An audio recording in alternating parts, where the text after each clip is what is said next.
Este tema lo han subido al canal de Danny Rap. El video, la animación, estaba inicialmente en el canal de Black Seas Art, que ahora incluso también le han hecho un remake. Vamos a ir prestando atención a la letra para ir ubicando pues algunas comparaciones con bases literarias, ¿no? Sobre todo más por el lado de la Divina Comedia, ¿no? Que es un texto que hemos estudiado. El mismo título de la canción es épico. ¿Y qué viene a ser precisamente lo épico? ¿Qué es épico? Cualquiera de ustedes, ¿qué significa Un épico? género literario. Exacto, muy bien, es un género literario. Como género consistía en narrar hazañas, hazañas heroicas. Así que tenemos como idea de obras épicas la Ilíada, la Odisea, el Cantar del Mío Cid, la Araucana, porque son obras que entendemos que hay un protagonista, hay un héroe que va a ir librando obstáculos. Normalmente podemos ver que en la Ilíada o en la Odisea se libra estos obstáculos por medio de la fuerza o de la astucia, de la valentía, se emplea un arma, pero en el caso de La Divina Comedia, una obra de Dante Alighieri, Dante tiene un motivo para llegar al paraíso. Su motivo en este caso es poder ver a Beatriz. El protagonista es el mismo Dante Alighieri, el autor del libro. Así es que el autor del libro, La Divina Comedia, es Dante Alighieri. No es en este caso un narrador omnisciente, sino es un narrador protagonista. El que nos cuenta la historia es el mismo Dante Alighieri. Dante Alighieri es el autor, el protagonista y el narrador de la historia porque lo va explicando en primera persona y nos cuenta su recorrido por el infierno, por el purgatorio y posteriormente por el paraíso. La canción es épico. Cancerbero mismo viene a ser el protagonista de la historia, él es el autor de la canción y él es el que va contando la historia. Hay una similitud entre la función de Cancerbero en la canción como la función de Dante Alighieri en la obra, ¿no? La canción es épico, no es que sea una adaptación de la Divina Comedia o del infierno de la Divina Comedia de Dante. No, acá vemos que se mezcla en una primera etapa una historia particular, no va a ser lo mismo que ya hizo Dante Alighieri porque no tendría sentido, sino que acá establece una especie de intertextualidad, o sea que establece puentes entre distintas historias. Primero, una historia violenta, la parte terrenal.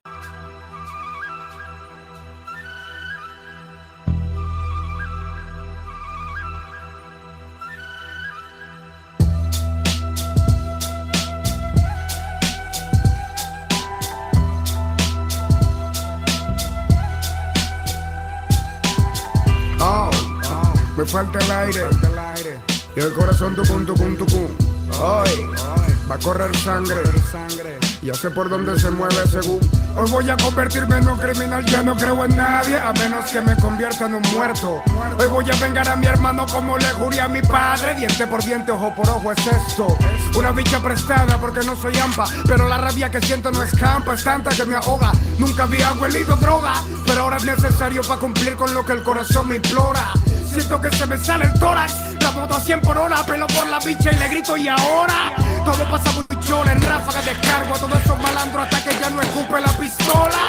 Y el corazón tucum, tucum, tucum, tucum, y la bala pacao, pacao, pacao, pacao. Y el corazón tucum, tucum, tucum, tucum, y la bala pacao, pacao, pacao. ¡Ey! Lloro de la rechera mientras en la acera cargo. Escucho una señora que grita que mataron a Carlos. Solo ahí fue cuando sonreí aliviado porque Carlos fue el bastardo que mató a mi hermano. Todo es confuso, escucho wiu, wiu, wiu. No veo bien y siento frío, frío, frío. Un tipo gritando el mío, el mío, el mío. Hasta que ya no escuche nada más que un profundo silencio. Profundo silencio. Varios segundos de calma mi alma al lado de mi cuerpo. Me dije, aún no he ido al más allá. Siento un olor a perfume, veo una luz en un túnel, un fuego que me consume. Se empezaba a ver atrás, no dejaré que me abrume el fuego. Seguiré hacia el túnel, pensé, pero seguir no pude porque me alaron para atrás, cayendo en pica. Montaña. Cancerbero pretende establecer una especie de venganza, ¿no? Hoy voy a convertirme en un criminal, ya no creo en nadie, a menos que me convierta en un muerto. O me vuelvo un criminal o me vuelvo un muerto. Estos dos primeros versos que nos va anunciando esta disyuntiva, o mato o me matan, recién ya le explica cuando dice hoy voy a vengar a mi hermano, como le juré a mi padre, diente por diente, ojo por ojo es esto. Ya entendemos esta historia detrás. Mataron a mi hermano, yo pienso vengarlo, y es más, le he jurado a mi padre que lo voy a vengar. Nos llama mucho la atención que dice una bicha prestada porque no soy ampa, no soy ampa, o sea, no soy un delincuente, pero la rabia que siento no escampa. Es tanta que me ahoga, nunca había olido droga, pero ahora es necesario para cumplir con lo que el corazón me implora. O sea que de alguna manera busca algún estímulo. Primero dice una bicha prestada, un arma prestada. Un arma prestada porque no soy AMPA. Quiere decir que nunca he portado armas. No porto armas. No porto armas, no consumo drogas, pero en este momento voy a utilizarlos. O sea, voy a hacer uso de estas para poder cumplir con mi venganza. Entonces, de alguna manera está buscando ese estímulo, lo cual llama un poco la atención porque nos recuerda a una obra que ya habíamos estudiado este año. ¿Se acuerdan que leímos Crónica de una muerte anunciada? Una obra de García Márquez, en la que dos personajes, los hermanos Vicario, deben matar a Santiago Nazar para limpiar la honra, el honor de su hermana, que le preguntan quién había sido, o sea, qué persona fue quien le arrebató la virginidad a Ángela Vicario, y ella revela el nombre de Santiago Nazar. A lo largo de este relato de Gabriel García Márquez, entendemos que los dos hermanos, los hermanos Vicario, no querían matar a Santiago Nazar. Y además, hasta van anunciándolo por todo el pueblo con una esperanza implícita tal vez de que alguien los detenga y que no tengan que matar a Santiago Nazar porque la persona que le arrebató la virginidad a mi hermana, esa persona debe morir. Recuerda que hay una tristeza prácticamente y un deseo de que alguien les impida cumplir con aquello que se sienten obligados a hacer. Escucho a una señora que grita que mataron a Carlos. Solo ahí fue cuando sonreí aliviado porque Carlos fue el bastardo que mató a mi hermano. Ahora, nos llama la atención el nombre Carlos porque Carlos también es el mismo nombre que se menciona en la canción Mundo de Piedra. Y no es descabellado pensar que un compositor como Cancerbero establezca esta especie de conexiones entre sus canciones. Es algo que también hemos visto justo en narradores contemporáneos, ya que hemos mencionado a García Márquez. O sea, narradores del boom latinoamericano, como Mario Vargas Llosa o García Márquez o Carlos Fuentes, a veces han recurrido a utilizar personajes que aparezcan en distintas novelas, en distintos libros. Por ejemplo, el personaje Lituma de Vargas Llosa aparece en Lituma en los Andes, en La tía Julia y el escribidor, La Chunga y en muchos otros textos, ¿no? O sea, aparece el mismo personaje con las mismas características, puede aparecer en distintos libros. Es como decir, es mi personaje y yo puedo hacer que ese personaje aparezca en distintas historias. En una puede ser el personaje principal, en otra puede ser el personaje secundario, o el nombre, ya que hemos mencionado el caso de Mario Vargas Llosa, el nombre de Teresa, por ejemplo. Esta persona o este nombre, tal vez Teresa, representa el primer amor, entonces ese nombre Teresa va a aparecer en distintos libros, ¿no? Se te indica acá que Carlos murió, o sea que él cumplió su venganza, ha matado a Carlos, se ha vuelto un criminal, pero también un muerto. Sale el alma de su cuerpo y viaja al otro mundo. Y acá recién, desde este primer punto, este primer plano de la canción en donde no hemos encontrado una referencia hacia la Divina Comedia, todavía, ahora el viaje al otro mundo recién es donde se establece la conexión o la intertextualidad con la obra de Dante Alighieri, ya que acá incluso nos va a mencionar la palabra círculo. Negras de azufre con un olor a mierda, cuerpos deformados que sufren, caí sobre una piedra, un barco viejo con un viejo me esperaban, no me respondían nada, almas el barco golpeaban. Él me llevó donde Cerbero, que dijo no morderme porque le gusta mi nombre de rapero. Si lo ves de esa forma pude tener suerte irónica en la vida, pero también irónica es la muerte. Me desperté ya sentado sobre un estrado y un jurado de malvados decidiría mi suerte. Recuerdo que fui golpeado y trasladado a un sitio en uno de los círculos con un montón de gente. Por vengativo y asesino, se quemará por siempre, por toda la eternidad como castigo. Vi muchos rostros conocidos y me sentí sorprendido porque no pensé que estuvieran conmigo. Personas que lucían buenas en el mundo, como el Che Guevara incluso, como Juan Pablo II. Presuntos Dalai Lama, calcinado Jomao y los difuntos de Félix Maconen y Beethoven juntos. Me asombró mucho saber que estaban aquí John F. Kennedy, Lenin, Mahoma y Joseph Smith. César y Napoleón salieron de las llamas porque eran la misma persona que ahora es un tal Obama. No entendía nada, pregunté por Cristo y noté que se burlaban porque nadie lo había visto. Otros dijeron que fue un truco de su iglesia para gobernar el mundo con su majestuosa empresa. Charles Russell y Washington, José de San Martín y Gandhi, Yasser Arafat, Cristóbal Colón, Isabel de Inglaterra transformada en perra desnuda. Supe incluso estaban Bolívar y Buda. Son demasiadas dudas, pensamientos vagos, gente buena en el infierno o es que en algo fueron malos. Por algo están aquí, aunque no lo acepten, debo hallar ahora una manera de huir de la muerte. Recordé que en la tierra donde había nacido existía una leyenda del diablo con un tal Florentino. Toma como imagen el infierno de Dante Alighieri, ya que nos pone acá a Caronte, al barquero. Y en la concepción judeocristiana no estaría Caronte, Porque Caronte es parte de la mitología griega. Está haciendo una especie de sincretismo, está mezclando. No porque sea idea, en este caso, de Cancerbero. Esto ya lo había hecho Dante Alighieri. Dante Alighieri había mezclado personajes del otro mundo, los elementos del otro mundo de los griegos con el aspecto cristiano. Estaba el Tártaro, los Campos Elíseos que estarían en el otro mundo. Una persona era guiada por el barquero porque para los griegos el otro mundo era un sistema de lagos, el Cosito, el Estigia, el Eteo. Entonces este barquero podría trasladarlos a los Campos Elíseos o al Tártaro según haya sido pues condenado o bendecido por los actos que había realizado en vida.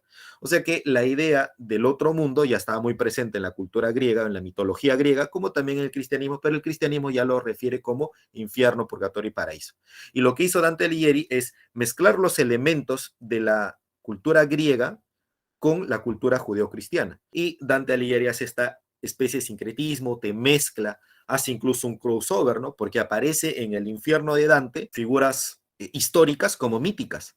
Por ejemplo, en el segundo círculo en el que estaban los lujuriosos, vemos a Cleopatra, que es un personaje histórico, que está siendo condenada por su lujuria junto a Helena, que conoceremos como Helena de Troya, que es un personaje mítico, y a París, que también es un personaje mítico. Y nos plantea toda esta situación, claro, en el infierno. Estos personajes ya no estarían, pues, por ejemplo, en el paraíso, ¿no? Así es que, de alguna manera, no hay una intención ahí pagana, porque, o sea, bajo preceptos de la Edad Media, porque recordamos que Dante Alighieri es representante de la literatura medieval. En la Divina Comedia aparece Caronte, por eso es que acá también aparece Caronte. Y en el tercer círculo del infierno de la Divina Comedia aparece Cancerbero, por lo que también aparece en la canción de Cancerbero. Ahora, para la obra de la Divina Comedia de Dante Alighieri hay un juez de los infiernos que es Minos. Minos, el que en vida había sido el rey de Creta, y se decía que incluso era un semidios porque era hijo de Zeus y de Europa. Pero, según la mitología griega, había tres jueces en el inframundo: Minos, Ayaco y Radamantis. Solo que Dante Alighieri de los tres solamente menciona a Minos, quien determinaba a qué círculo del infierno debía ir una persona. Si detectaba que un espíritu merecía ir al tercer círculo por haber sido un goloso, entonces le daba 3 veces vuelta a su cola y esa alma automáticamente aparecía en el tercer círculo del infierno. Si era un violento, o sea, un asesino, por ejemplo, le daba 7 veces vuelta a su cola y aparecería en el séptimo círculo. Cada círculo del infierno estaba asociado a un castigo en particular. Es decir, no es que se castigaba pues a todos por igual, lo cual es una forma muy coherente, porque Dante no te pone como que todos los pecadores se van a quemar en el infierno por igual. Dante ya había considerado que había un círculo del infierno según cada pecado. Entonces, según el pecado cometido, la persona era condenada. El infierno tenía forma de cono invertido y estaba dividido por círculos. Y esa es la palabra que aplica Dante y es curiosamente la palabra que encontramos en la canción de Cancerbero. O sea, claramente vemos la influencia de la obra de Dante Alighieri aquí, en la canción. En uno de los círculos con un montón En uno de los círculos. de gente, por vengativo y asesino, se quemará por siempre, por toda la eternidad como castigo. Por vengativo y asesino. Claro, porque esto vendría a ser la representación de el primer recinto en el séptimo círculo de Dante Alighieri. En el séptimo círculo de Dante Alighieri se castigaba a los violentos, pero Dante menciona a los violentos como asesinos, ¿no? Existía 3 recintos en el séptimo círculo del infierno. Es decir, 3 tipos de violentos: los violentos contra el prójimo, o sea, los asesinos; los violentos contra uno mismo, es decir, los suicidas; y los violentos contra Dios, en este caso los blasfemos. En el primer recinto se castigaba a los violentos contra el prójimo, es decir, los asesinos, y ellos eran sumergidos en un estanque que era como un caldero de sangre hirviendo. ¿Cuál es el pecado de Cancerbero, según la canción? Matar a Carlos, por vengativo y asesino. Él mató a Carlos, cobró venganza, por lo tanto, él debe corresponder ahora al séptimo círculo del infierno. Vemos que él observa una gran cantidad de personalidades, que es exactamente lo mismo que ocurre en la Divina Comedia. Dante llega a ver a distintas figuras históricas, figuras incluso que él consideraría que eran pues impecables, que podrían haber sido consideradas buenas, pero que a él le sorprende que estén en el infierno. Y definitivamente podríamos encontrar que habían cometido algún pecado, algún delito. Por ello, Cancerbero también se sorprende. Solo que Cancerbero no podría establecer la misma nómina de personajes, o sea, figuras históricas que ya lo hizo Dante, porque no es la intención, o sea, no tendría por qué reescribir tal cual la Divina Comedia. Así es que él menciona figuras históricas que han aparecido ya después de la época de Dante Alighieri y que a su vez puedan ser reconocidos por la mayor parte del público, ¿no? Por ser ya así mainstream, ¿no? O sea, podemos encontrar acá a John F. Kennedy, ¿no? Al Che Guevara. Y si menciona acá al Papa Juan Pablo II, no es porque tenga exclusivamente una diatriba, no creo que sea algo exclusivamente contra el Papa Juan Pablo II, sino que como está estableciendo un símil, una comparación con la Divina Comedia, en la Divina Comedia Dante Alighieri pone al Papa Bonifacio VIII, lo cual fue muy osado, o sea, muy atrevido de repente pues, de Dante Alighieri colocar en el infierno a un papa, al Papa Bonifacio VIII, para la época de Dante, ¿no? Entonces, ¿qué haría Cancerbero? Colocarte también a un papa al igual que había hecho Dante Alighieri. Por una cuestión ya de contexto, o sea, de época, el más cercano en cuanto a su muerte sería pues Juan Pablo II. Cuando se cuestiona acá la iglesia, claramente puede ser una crítica de parte del mismo Cancerbero, o también podemos entender que Cancerbero está en el infierno. Por lo tanto, en el infierno también estarían todas las personas que mantienen aversión en general a cualquier fe o a cualquier religión. Así es que hay una persona precisamente que se lo dice, ¿no? Él dice, pregunté por Cristo. Porque nadie lo había visto. Otros dijeron que fue un truco de su iglesia para gobernar el mundo con su majestuosa empresa. Puede ser una crítica de Cancerbero a considerar a la iglesia como una especie de empresa. Y dos, también que alguien se lo comenta, o sea, puede ser alguien condenado en el infierno o un demonio que se lo está diciendo como para, de alguna manera, mermar mucho más su fe. Aunque no lo acepten, debo hallar ahora una manera de huir de la muerte. Esa parte es muy, muy interesante, muy emocionante. Debo ahora manera de huir de la muerte. Huir de la muerte. O sea, estos conceptos me recuerdan mucho a lo que han trabajado muchísimos poetas, como Vallejo. Dice, muerto el combatiente. No te dice agonizante el combatiente. En el poema Masa de César Vallejo, muerto el combatiente. O sea, ya lo da por muertos. Y luego te dice, y el cadáver, ay, siguió muriendo. El cadáver, no te dice el enfermo o el agonizante. Pero ese muerto, al final, por la unión de todas las personas, se termina levantando, abrazando al primer hombre y camina. O sea que en el poema Masa de Vallejo se logra vencer a la muerte. Y en el poema también de los voluntarios por la República, uno de los poemas de España, parte de mi este cáliz, también menciona, por los buenos, matad a la muerte, matad a los malos, matad a la muerte. Y podemos poner muchos ejemplos. El caso también de Alejandro Romualdo, en el que en el canto coral a Túpac Amaru II dice ese estribillo y no podrán matarlo. Es decir, pueden hacerle de todo ese cuerpo al de Túpac Amaru II y no podrán matarlo. Es decir, vencer a la muerte. El título también de uno de los libros de Emilio Adolfo Westphalen, poeta peruano, Abolición de la muerte. Abolición de la muerte. Y también otros versos de Martín Adán. Tras de mi muerte no moriré jamás, o yo sabía morir pero me olvidé. O sea, hay mucho de esto de querer vencer o querer derrotar a la muerte a través de distintos poemas. Y luego nos menciona que recuerda una historia de un compatriota suyo. Recordé que en la tierra donde había nacido existía una leyenda del diablo con un tal Florentino. Obviamente un cuento pero inteligente para irme de este infierno. Infierno literalmente. Vociferé durante meses que podía con el jefe recitando versos entre fuego y heces. Hasta que un día apareció un viejo con traje que me dijo pierde y me llevo a tu padre de homenaje. ¡Qué situación tan complicada! El cuento al que hace referencia es El Diablo y Florentino, texto de Alberto Arbelo Torrealba, compatriota de Cancerbero, y en ella, por ejemplo, vemos cómo el personaje Florentino reta al demonio. En un duelo de coplas, Florentino logra derrotar al demonio en una especie de duelo argumentativo, pero con rimas. Obviamente un cuento, pero inteligente. Entonces yo también puedo hacerlo. O sea, puede que esa ficción ahora yo la aplique y pueda resultar. Así es que termina vociferando que podría contra el jefe.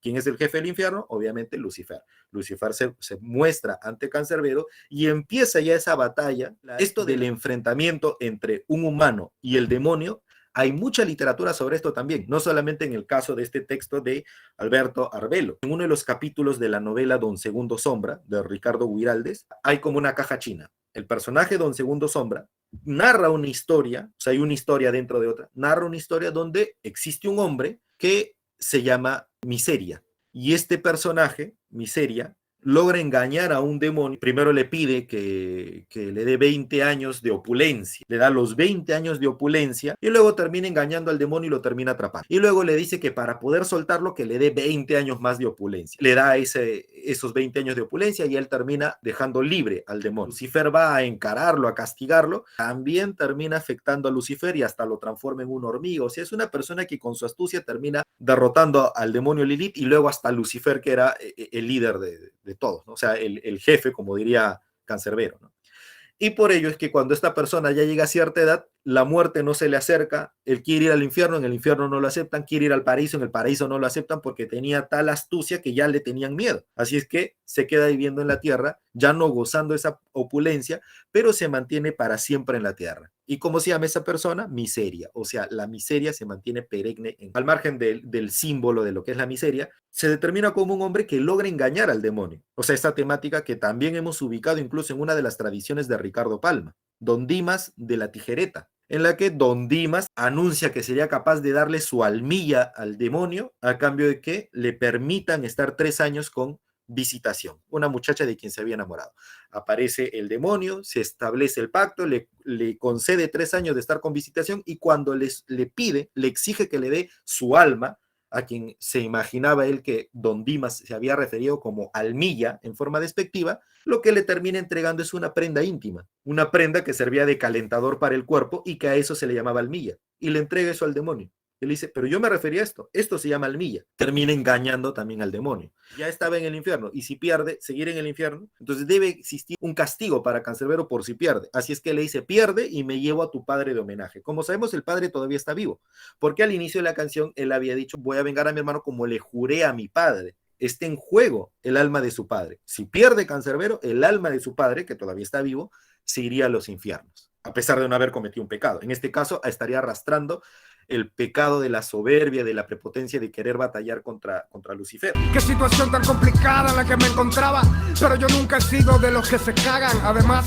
había compuesto demasiados versos que más la improvisación harían temblar al universo. Empieza antes que nada te maldigo, o hacer que sufras el peor de todos los castigos.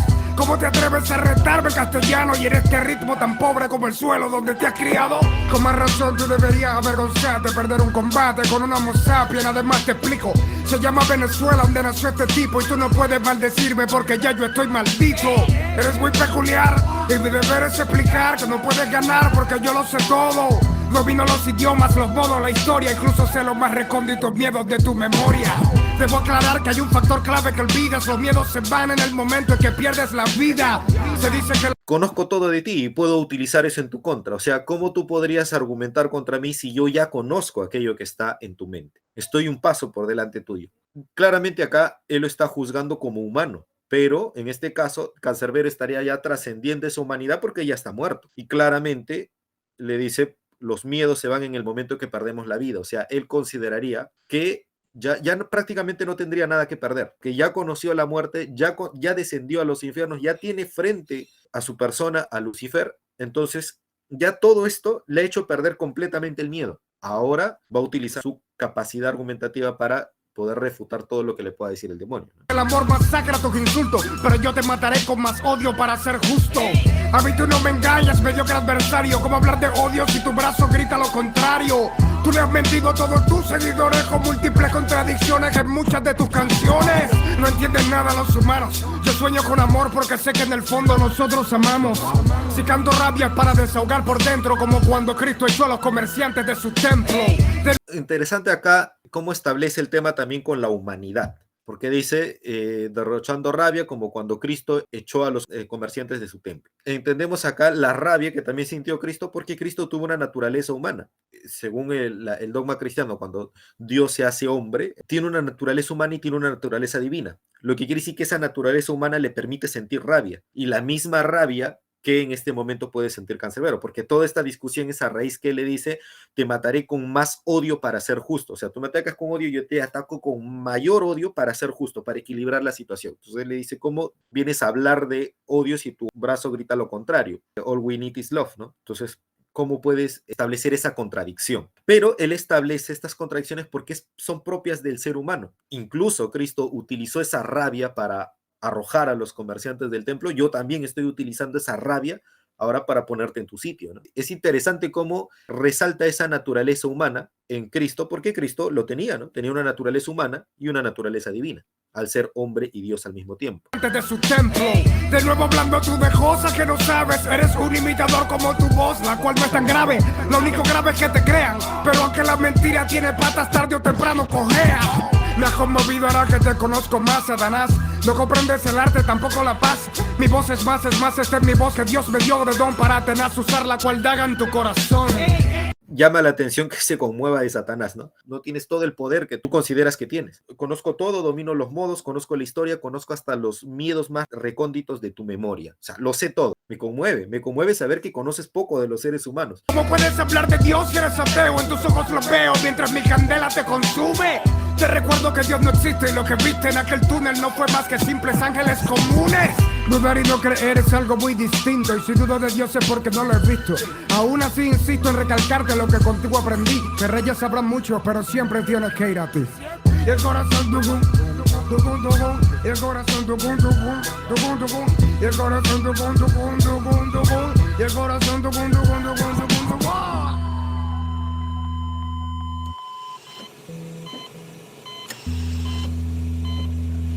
Si eres ateo, en tus ojos lo veo, y él le da a entender, ¿no? Dudar y no creer es muy distinto, y si dudo de Dios es porque no lo he visto. Algo que incluso se conecta con la canción Perdiendo la Fe, en la que le pide a Dios una señal para mantener esa fe, porque la canción no se llama Fe Perdida, sino Perdiendo la Fe. O sea, tengo fe en Dios, solamente que esa fe ya casi está desapareciendo por todo lo que me ha tocado ver o todo lo que me ha tocado vivir. Entonces le pide a Dios una señal para poder avivar prácticamente esa llama que no se extingue, porque en el fondo en ti quiero confiar. O sea, mantiene esa idea de lo que se conoce en el dogma cristiano como voluntad de fe. Entonces, esa llamita no se termina de apagar y él dice, para que esto no se extinga, mándame una señal. Toda esa duda frente a la existencia de Dios es porque no hay una prueba y él está exigiendo esa prueba tangible. Por eso en la canción Perdiendo la Fe exige esta señal, y acá por ello, cuando Lucifer le manifiesta esto, de que es un ateo, él dice dudar y no creer es muy distinto. Y si dudo de Dios, ahí establece este puente con la canción Perdiendo la Fe, es porque no lo he visto. Entonces él dice, dudo, tengo mis dudas porque no lo he visto. No he visto manifestarse ese milagro que él exige en la canción Perdiendo la Fe. Necesito esta señal, pero en el fondo todavía sigo teniendo esa inclinación, esa voluntad de fe, y esa voluntad de fe que está asociada también al amor, acá también se manifiesta, porque dice, porque en el fondo los humanos amamos. En ambas canciones, para establecer una conexión entre estas dos, está manifestando esto de en el fondo, en ti quiero confiar, en el fondo los humanos amamos. O sea, existe ese fondo, y ese fondo es lo que se puede interpretar como voluntad, como fe, como conciencia, que es algo que sencillamente no está asociado a lo tangible, o sea, a lo estadístico, a las pruebas. Al final llama la atención cómo le termina diciendo algo que contigo aprendí, que reyes sabrán mucho, pero siempre tienes que ir a ti, dando a entender pues que no te podrías intimidar necesariamente por un rey, ¿no? Bueno, ojo, es una de las tantas interpretaciones. Tengo enfrente a alguien que se consideraba lo máximo, porque él dice, vociferé que podía con el jefe del infierno, domino todo, conozco hasta incluso los miedos más recónditos de tu memoria, soy el rey, tengo poder por encima del resto. Pero él dice, este rey al final, por concentrarse en su título, no es del todo real, o sea, no va hacia sí mismo, no ha entendido, no ha explorado, porque su soberbia de alguna manera le ha impedido poder entender, en este caso a los humanos, ¿no? Pero la soberbia puede ser un obstáculo para el entendimiento. No puedes analizar bien mientras tú ya asumas que lo sabes todo. La cuestión acá también es antropológica. Lucifer subestima a Cancerbero por ser un simple humano. Sin embargo, este humano pudo haber interpretado mucho más que Lucifer, que tiene siglos de existencia y que podría aparentemente conocer mucho más a los seres humanos, incluso por cuestiones sobrenaturales, ¿no? No comprendes todo de los seres humanos y por eso me conmueves, ¿no? Hasta me das pena. Y eso es lo que también le resta poder a Lucifer, de cierto modo, porque todo esto gira en torno al miedo. Cuando te conmueves de Lucifer, o sea, te conmueves de aquella persona con la que estás discutiendo, estableciendo un debate, o en este caso batallando, haces prácticamente temblar al oponente. ¿Por qué? Porque no hay nada que frustre más al oponente que decirle, me das pena. Entonces, demuestra cierta superioridad, y Cancerbero, no acá en un tema de ego, ¿no?, sino de empatía, podría decirse, le dice, me has conmovido más, Satanás. Rápidamente ya anulaste al adversario, porque el adversario de alguna manera ya empieza a caer en el juego. ¿Realmente conozco ahora a los seres humanos? ¿Realmente me esperaba esa respuesta de Cancerbero? O sea, yo estaba aparentemente conociendo todo lo que me iba a decir. Ya lo sabía, pero ahora después de este intercambio argumentativo, tal vez no lo sé todo. Y ahora hasta le doy pena a un humano, a un simple humano, un simple Homo sapiens.